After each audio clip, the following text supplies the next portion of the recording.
বাইর হয়ে এসে রিয়েল লাইফে এই প্রবলেম সলভ করার টেকনিক বাইর করতে হবে, যদি সত্যিকার অর্থে আমরা বিপ্লবী হয়ে থাকি।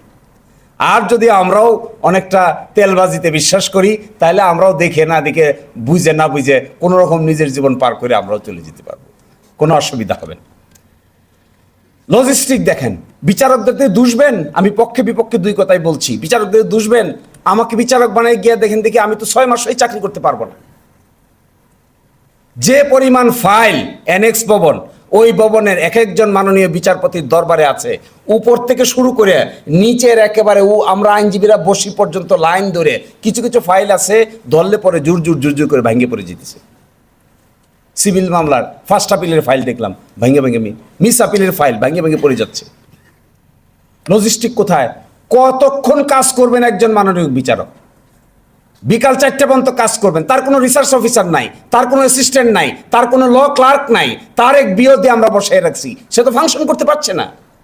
এর মধ্যে ফাস্টেস্ট গ্রোয়িং বিচারক যারা আছে, যারা সত্যিকার অর্থে কাজ করতে চান, তার অ্যাসিস্ট্যান্স কি? যে সমস্ত আইনজীবীর ভালো ভালো চেম্বার আছে, এক এক চেম্বারে 8 জন 10 জন 15 জন পর্যন্ত কম্পিটেন্ট জুনিয়র কাজ করতেছে। আর এখানে ল ক্লার্ক কোথায়? বিচারকের জাজমেন্ট লিখবে কে? এডিট করবে কে? কারেকশন করবে কে? প্রতিদিন সকালবেলা এসে হাইকোর্টের, কনস্টিটিউশনাল কোর্টের একজন বিচারক এসে অর্ডার কারেকশন করেন, কোনানা দাড়ি কমা বাদ গেল, কোনানা সেমিকোলন বাদ গেল। কারণ কি? এটা কারেকশন করারও কোনো লোক নাই। সুপ্রিম কোর্টে বহু যুদ্ধ করার পরে সর্বশেষে এক একজন মাননীয় বিচারপতির সঙ্গে একজন করে রিসার্চ অফিসার দিয়েছে। হাইকোর্টের রিসার্চ অফিসার লাগবে না? আপনি ভারতীয় সুপ্রিম কোর্টে গিয়ে দেখেন, প্রতি বিচারকের সঙ্গে 3 জন ল গ্রাজুয়েট পাশ করা, দিল্লি ইউনিভার্সিটি থেকে, নেহেরু ইউনিভার্সিটি থেকে, first class, first, second, third, তাদেরকে সরাসরি এনে বিচারকদের ল ক্লার্ক হিসেবে অ্যাপয়েন্টমেন্ট দেওয়া হচ্ছে। আমাদের দেশে অ্যাটর্নি জেনারেল অফিসে for the first time UNDP না কার অর্থায়নে আমি দেখলাম বেশ কয়েকজনকে ইন্টার্ন হিসেবে অ্যাপয়েন্টমেন্ট দিয়েছে বিভিন্ন ইউনিভার্সিটির ছাত্র থেকে। কেন বিচারকদের সঙ্গে দিতে হবে না? এটা সম্ভব? সারাদিনে 200 বেল পিটিশন শুনানি হয়, পরের দিন সকালবেলা এসে উনি এটা টাইপটা ঠিক আছে কিনা দেখবেন, কারেকশন দেখবেন। আরে হাইকোর্ট এগুলো দেখবে নাকি? হাইকোর্ট দেখবে আইনের বিরাট ইন্টারপ্রিটেশন করবে মাননীয় বিচারকরা। কনস্টিটিউশন ফলো করা হচ্ছে কি হচ্ছে না এইটার ইন্টারপ্রিটেশন দিবে। এটা তো আপিলের জুরিসডিকশন, রিভিশনাল জুরিসডিকশন। এইখানে অনেক ডিপ আন্ডারস্ট্যান্ডিং অফ ল হবে, আগের লকে চেঞ্জ হবে, নতুন ইন্টারপ্রিটেশন হবে, নতুন টাইম আসছে, জগৎ আসছে, টেকনোলজি চেঞ্জ হয়ে গেছে। কিন্তু অ্যাসিস্ট্যান্সের অভাবে যে সমস্ত মাননীয় বিচারকগণ এখানে কাজ করতে চান, আমি দেখি তারাও সঠিকভাবে কাজ করতে পারেন না। এবং তাদের রেমুনারেশন কি? যারা জমজমাট আইনজীবী, মাসে তো 20 লাখ 50 লাখ টাকা আইনজীবীরা আয় করে, একজন মাননীয় বিচারক সারাদিন কাজ করার পর তার রেমুনারেশন দেয় 1,20,000 টাকা, 1.5 লাখ টাকা। দেখেন তো এই রেমুনারেশন দিয়ে আপনি চলতে পারেন কিনা, আপনার সংসার চলে কিনা? আমি 2-1 মাননীয় বিচারকদের চিনি যারা খুব ভালো আইনজীবী ছিলেন, এবার বিচারক হয়েছেন। তারা এমন অর্থ কষ্টে আছেন যে কে না, আমার ধারণা 2-1 জন রাগ করে, প্রেস্টিজিয়াস তারা রাগ করে কোন দিন না জানি রিজাইন করে চলে যায়। কি করে সম্ভব 1.5 লাখ টাকা দিয়ে সংসার চলবে? কিভাবে পসিবল? এই ভদ্রলোককে তো সাপোর্ট দেওয়া হচ্ছে না, তার রিসার্চ অফিসার নাই, তার ল ক্লার্ক নাই, তার টাকা পয়সার সাপোর্ট নাই। তাকে আমরা অনেস্ট থাকতে বলতেছি, তাকে আমরা কাজ করতে বলতেছি, দিনে রাতে 24 ঘন্টা কাজ করতে বলতেছি। অথচ গিয়া দেখেন আপনি, সেই বিটিভির বাজেট হলো প্রায় 2,500 কোটি টাকা, আর বিচার বিভাগের বাজেট হলো মাত্র 253 কোটি টাকা। কি আশ্চর্য জগতে আমরা বসবাস করি। আমরাই আবার চেতনার কথা বলি, ওই চেতনার নাম জুলাই চেতনা, ওই চেতনার নাম মুক্তিযুদ্ধের চেতনা। কই এই চেতনা? এখানে এসে 500 কোটি টাকা বাজেট হয় না কেন? এই চেতনা এসে এখানে 1000 কোটি টাকা বাজেট হয় না কেন? এখানে কেন সুপ্রিম কোর্টের মাননীয় বিচারপতিদের সঙ্গে আরো 3 জন করে ল অফিসার দেওয়ার জন্য যে লজিস্টিক লাগে, এটা আমরা দেই না কেন? দেই না। আবার কি কই? মামলা নিষ্পত্তি হয় না। করবি কি? কয়টা নিষ্পত্তি হবে? আজকালকার দিনে এটা হয়। কেউ যদি আমেরিকায় যাওয়ার সুযোগ হয়, নিশ্চয়ই অনেকের হয়েছে, আমেরিকান সুপ্রিম কোর্টে আগামী বছর 2027 সালের সেপ্টেম্বর মাসে কোন মামলা শুনানি হবে এটা এখন ফিক্স করা আছে। আর আমাদের দেশের সুপ্রিম কোর্টে আগামীকালকে কোনটা শুনানি হবে এটা আমরা আজকেও জানি না। শুধুমাত্র দু একটা কোর্ট ছাড়া, কোম্পানি কোর্ট সহ আর দু একটা কোর্ট ছাড়া কোথাও কিন্তু কোনো স্লটিং সিস্টেম নাই। দু একজন মাননীয় হাইকোর্টের বিচারকরা এই সিস্টেম করেছেন, ওনারা স্লট দিয়ে দিচ্ছেন আপনার মামলা আগামী 23 তারিখ বিকাল 3টা থেকে 3:30 পর্যন্ত হবে, এরকম স্লট কোথাও কোথাও দিচ্ছেন। বাকি তো স্লট নাই। মক্কেলরা এসে ঘুরে, প্রতিদিনই ঘুরে, স্যার আজকে দেখছি 2 নম্বর আইটেম, আজকে হয়ে যাবে। কেন আসছেন? আপনাকে তো বলি নাই। বলছে স্যার আজকে আসছি, আজকে 2 নম্বর আইটেম তো না হয়ে কোনো শেষই হবে না। কোর্টে গিয়ে বসে থাকতে দেখা গেছে 1 নম্বরে সারাদিন চলে গেছে, 2 নম্বর পর্যন্ত আর যাইতে হয়নি। হইতেছে না এগুলো? তো স্লটিং সিস্টেম নাই, মডার্নাইজেশন নাই, আধুনিক চিন্তা নাই, চেতনা নাই, আছে শুধু বিপ্লবের চেতনা। আরে ভাই, বিপ্লবের চেতনাতে বিচার হবে নাকি? বিপ্লবের চেতনাতে কতক্ষণ বিচার চালাইতে পারবেন? চালাইতে তো পারবো না। বিপ্লব যখন করার তখন তো হয়ে গেছে। বিপ্লব হওয়ার পর এটা ঠিক হবে কি করে? এটা সঠিক হবে কি করে? এটা লাইনের মধ্যে আসবে কি করে? এই নতুন কথা কে কে আলাপ করবে? কে পক্ষ বিপক্ষে বলবে? প্রতিবাদের কথা হলে প্রতিবাদ বলবে। বিচারকরা যদি সঠিকভাবে কেউ এজলাস না ওঠে, এইটা সঠিকভাবে বলার জন্য শক্তিশালী বারের দরকার আছে না? বারকে তো আমরা রাজনৈতিকভাবে টুকরা টুকরা করতে করতে এমন এক টুকরায় পরিণত করেছি। এখন একদিন গত পরশুদিন দেখলাম, বৃহস্পতিবারে মাননীয় প্রধান বিচারপতি বলতেছিলেন এক সময় নাকি এরকম শক্তিশালী বার ছিল যে মাননীয় প্রধান বিচারপতিরা যে বেঞ্চ ডিস্ট্রিবিউট করতেন, এইটাও বারের নেতৃবৃন্দের সঙ্গে কনসাল্ট করে করতেন। কিন্তু আমরা এখন বিভক্ত হইতে এমন হয়ে গেছি, কাকে রেখে কাকে ধরি, কাকে বাদ দিয়ে কাকে সাথে নেই। এবং ইনস্টিটিউশনাল ফাইন্যান্সিয়াল ইন্ডিপেন্ডেন্স নাই। তো টাকা যে কটা আপনি জানেন, অসহায়। কোথায় অসহায়ত্ব? এত বড় বড় বিপ্লবের কথা বললে কাজ হবে না তো, অসহায়ত্ব কোথায়?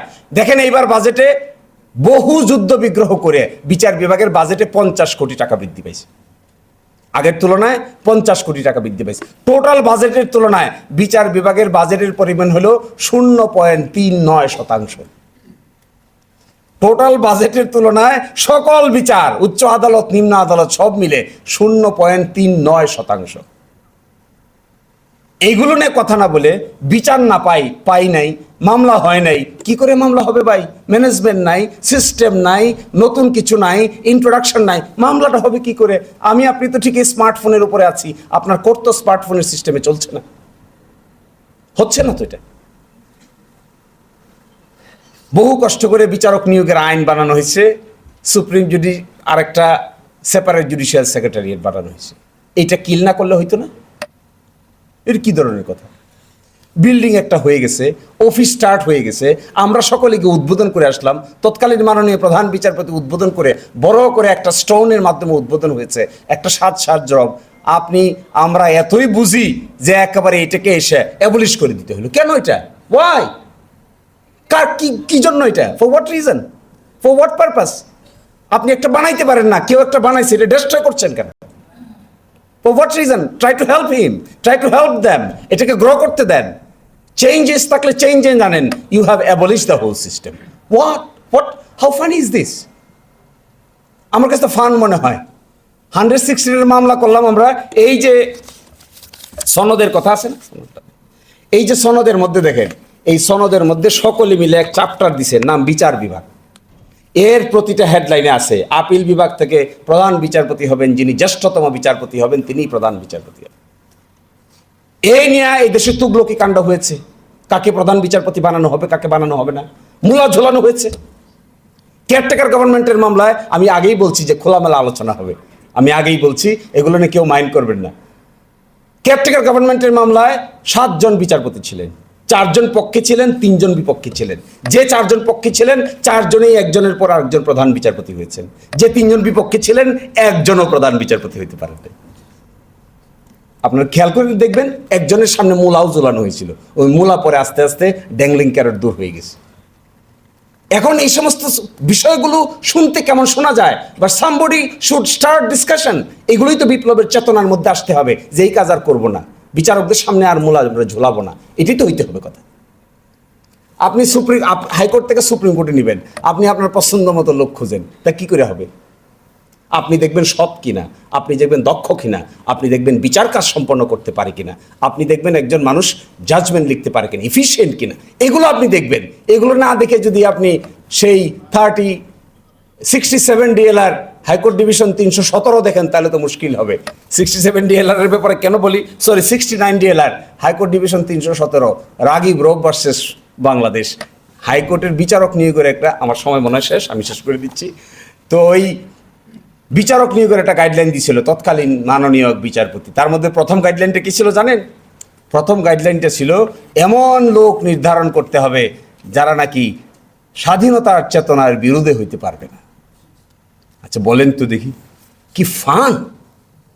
একটা highest court of a nation after 56 years of independence, you are telling someone, একটা ইয়াং বয় 40 বছর বয়সে বিচারক হয়ে যায়, 42 বছর বয়সে বিচারক হয়ে যায়, আপনি তার মধ্যে খুঁজতেছেন স্বাধীনতার চেতনার পক্ষে নাকি স্বাধীনতার চেতনার বিপক্ষে? আরে আপনি ভালো মানুষ পাবেন কোথায়? কোথায় পাবেন আপনি ভালো মানুষ? আপনি তো দেখবেন ইফিসিয়েন্সি, আপনি দেখবেন তার এক্সপার্টিজ, আপনি দেখবেন তার অনেস্টি, আপনি দেখবেন তার ইন্টিগ্রিটি, আপনি দেখবেন কনস্টিটিউশনের তার যে কোয়ালিফিকেশন আছে সেগুলো ঠিক আছে কিনা। আরে কার ভিতরে কতটুকু চেতনা আছে? বাংলাদেশে কি কোনো চেতনা মিটার আছে নাকি বাইর করা, যে কার ভিতরে কতটুকু চেতনা আছে? চেতনা কি করে আমি বাইর করব? চেতনা তো আমি বাইর করতে পারবো না। আমি তো দেখবো তার আউটওয়ার্ড অ্যাপিয়ারেন্স, আমি দেখবো তার কোয়ালিফিকেশন, আমি দেখবো তার এফিসিয়েন্সি, ইন্টিগ্রিটি, এগুলো আমি দেখব। কিন্তু আমি দেখবো চেতনা, তাহলে তার একটা মিটার বাইর করতে হবে যার নাম হবে চেতনা মিটার। এইগুলোতে এসে একটা আশার দিক এখন আছে, সেটা হলো after July revolution people are ready to change. এইখানে হলো একটা hope, we are ready to change. Even drastic measure নিলেও আমার ধারণা বাংলাদেশের মানুষ সে ড্রাস্টিক মেজারটাই দেখতে চায়, যে চেঞ্জ। কি চেঞ্জ হয়ে গেছে? ঠিক আছে, আগামীকালকে থেকে অথবা 3 দিন পর থেকে আমাদের সুপ্রিম কোর্টে আর কোনো এলোমেলো কেস হবে না, সব স্লটিং। ক্রিমিনাল আপিল, অত নম্বর ক্রিমিনাল আপিল সেপ্টেম্বর মাসের 3 তারিখে শুনানি হবে, যাদের যাদের আছে রেডি হয়ে আসে। ডেথ রেফারেন্স নম্বর 26/2019, এটা শুনানি হবে আগামী রবিবারের এত তারিখ, অত নম্বর কোর্টে আপনি আসেন, শুনানি করেন, আপনার বক্তব্য দিয়ে আপনি চলে যান, রিটেন বক্তব্য দেন, রিটেন আপনার কথা বলে যান। দূর থেকে এসে শুধু আইনজীবীদের উপরে হাস করেন, আইনজীবীদেরকে বলেন যে রিটেন সাবমিশন ছাড়া আপনার কথা গ্রহণযোগ্য হবে না, you must submit a written submission as well. এইভাবে এক্সটেম্পর বক্তৃতা দিয়ে গেলে বিচার কার্য সম্পন্ন করা যাচ্ছে না, তো পসিবল না। জাজমেন্ট রিচ হয় না, জাজমেন্টের রেফারেন্স নাই। জাজমেন্টে কেন রেফারেন্স থাকে না? কারণ আমরা আইনজীবীরা এইভাবে সাহায্য করতে পারি না। আমরা এক্সটেম্পর বক্তৃতা দিয়ে চলে যাচ্ছি, এক্সটেনশন বক্তব্য দিয়ে যখন চলে যাচ্ছি তখন এটা সমাধান হচ্ছে না। তো যখন আইনজীবীর সাবমিশন লিখতে যান জাজমেন্টে, তখন তো মেরিট পাওয়া যায় না, কারণ আইনজীবীর সাবমিশনের ভিতরে ওই জাজমেন্টগুলো রেফার করে করে paragraph 1, paragraph 2, paragraph 3, paragraph 6, 7 quote করতে পারেন না জাজমেন্টে, কারণ কেউ এভাবে সাবমিট করে নাই। বিচারক সাহেব কি করবেন? তিনিই বা কতটুকু আবিষ্কার করবেন? নিজ থেকে কতটুকু আবিষ্কার করা সম্ভব? It's very difficult job. এবং 2-4টা রিকমেন্ডেশনের কথা আমি বলে যাই, কেন হলো না বিচার বিভাগের স্বাধীনতা? উপর দিয়ে হেঁটেও কেন আমরা নেমে গেলাম? এর পিছনে কাজ হলো আমরা ব্যুরোক্রেসির কাছে হেরে গেছি। আমি তো 116 মামলার সঙ্গে ক্লোজলি রিলেটেড ছিলাম, আমি দেখেছি কোন জায়গায় গিয়ে এটা আটকে গেছে। যে জায়গায় গিয়ে আটকে গেছে সে নাম এখানে বলা যাচ্ছে না, কিন্তু এক জায়গায় এমন এক জায়গায় আটকাইছে যে জায়গাটাতে বিচারকদের উপরে ব্যুরোক্রেসি প্রাধান্য পেয়েছে, সেই জন্য আটকে গেছে, আর কিছুতে না। কিন্তু 116 এই সেপারেট জুডিশিয়াল সেক্রেটারিয়েটটা এক জায়গায় গিয়ে গলা টিপে ধরেছে সবাই, এবং তারা ব্যুরোক্রেটস। তারা চায় না এখানকার ইন্ডিপেন্ডেন্স, তারা চায় না এখানকার স্ট্যাটাস, তারা চায় না এখানকার প্রপার ফাংশনিং। তো আমার 1 নম্বর রিকমেন্ডেশন থাকবে, প্লিজ ইন্ট্রোডিউস এ স্পেশাল জাজ অ্যাপয়েন্টমেন্ট দিতে পারেন আপিলের ডিভিশনে এবং হাইকোর্ট ডিভিশনে। বিডিআর মামলা 158 জনের ফাঁসি, আপিল বিভাগে আপিল পেন্ডিং। আমার ধারণা আগামী 15 বছরে ওইটা শুনানির কোনো সম্ভাবনা নাই, যদি না বিশেষ উদ্যোগ নেওয়া না যায়। যুদ্ধাপরাধ ট্রাইব্যুনাল কর্তৃক দায়ের করা আপিল মামলাগুলো প্রায় 40টারও অধিক মামলা আপিল বিভাগে পেন্ডিং আছে। কখন শুনানি হবে এগুলা? কি করে হবে? সম্ভবই না। এবং একই সাথে দেখবেন ডেথ রেফারেন্স, এখন আপিল বিভাগে 2012 সাল 13 সালের ডেথ রেফারেন্সও পেন্ডিং আছে। 2 নম্বর হলো জাজেস নাম্বার ইনক্রিজ করা দরকার। 3 নম্বর হলো specialised benches in the appellate division. আরে ভাই, দুনিয়াতে আর এইভাবে বিচার চলে না, দুনিয়ার সব জায়গায় স্পেশালাইজড হয়ে গেছে। কোম্পানি বেঞ্চ এগুলো আলাদা হয়, রিট কোম্পানি আলাদা হয়, ক্রিমিনাল এগুলো আলাদা হয়, সিভিল এগুলো আলাদা হয়। এবং আমাদের আপিল বিভাগে দেখেন আলাদা কোনো কম্পার্টমেন্টাল ডিভিশন নাই তো, একজন মাননীয় বিচারককেই সব জাতের মামলা শুনতে হয়। আচ্ছা, মানুষ কি সুপারসনিক গতিতে চলা সম্ভব? বিচার তো একটা স্পেশালাইজড বিষয়। এই স্পেশালাইজড বিষয়ে ক্রিমিনালে যাদের স্পেশালাইজেশন থাকে তাদের তো রিটের স্পেশালাইজেশন নাও থাকতে পারে। যার স্পেশালাইজেশন রিটে আছে তার তো স্পেশালাইজেশন সিভিলে নাও থাকতে পারে। তাহলে তিনি কি করে ফাইলটা পড়ে অত দ্রুত সিদ্ধান্ত নেবেন? এটা আন্ডার এস্টিমেশন না, এটা বর্তমান যুগের স্পেশালাইজেশন। এটা ছাড়া হয় না, দুনিয়াতে সব জায়গায় হয়ে গেছে। রিসার্চার কাম ল ক্লার্ক, সকল বিচারকদের সঙ্গে অবশ্যই ল ক্লার্ক রিসার্চার অ্যাপয়েন্টমেন্ট করতে হবে যদি পরিবর্তন চায়। তারপরে introduce case management system, smart case management system.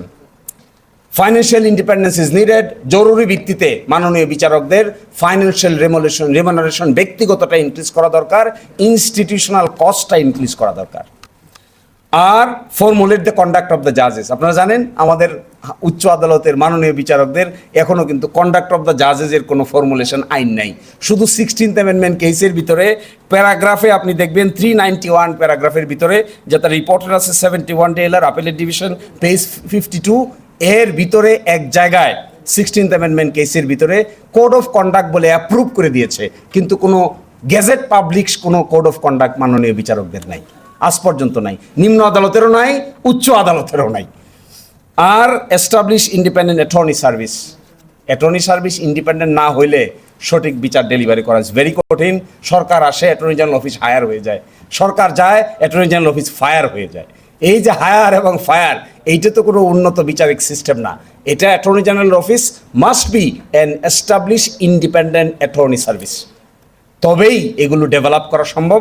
আমি অনেক কথা বলেছি যেগুলো আমার কাছে মনে হয়েছে 5ই আগস্টের পরে এই সমস্যাগুলোর সমাধান করতে পারাই হবে চেতনার প্রকৃত লালন। আর যদি সমস্যার সমাধান করতে না পারি, কে আমরা কতটুকু অবদান রেখেছি, কে গুলি খেয়েছি, কে রাস্তায় গিয়েছি, এই সমস্ত আলোচনার মধ্যে থাকি, ওই গুলি আর আলোচনা সুপ্রিম কোর্টের 18 কোটি মানুষের বর্তমান সময়ের বিচারের ক্রাইসিসকে মোকাবেলা করার জন্য যথেষ্ট হবে না। যথেষ্ট তখন হবে যখন একজন মানুষ এখানে আসবে, আগের দিন আসবে, 2 দিনের ভিতরে, 1 সপ্তাহের ভিতরে সে জেনে যাবে আমি হারছি অথবা আমি জিতছি, বাস শেষ। এর চাইতে বড় 5ই আগস্টের চেতনা আর কি হতে পারে? সবাই ভালো থাকবেন, আল্লাহ হাফেজ।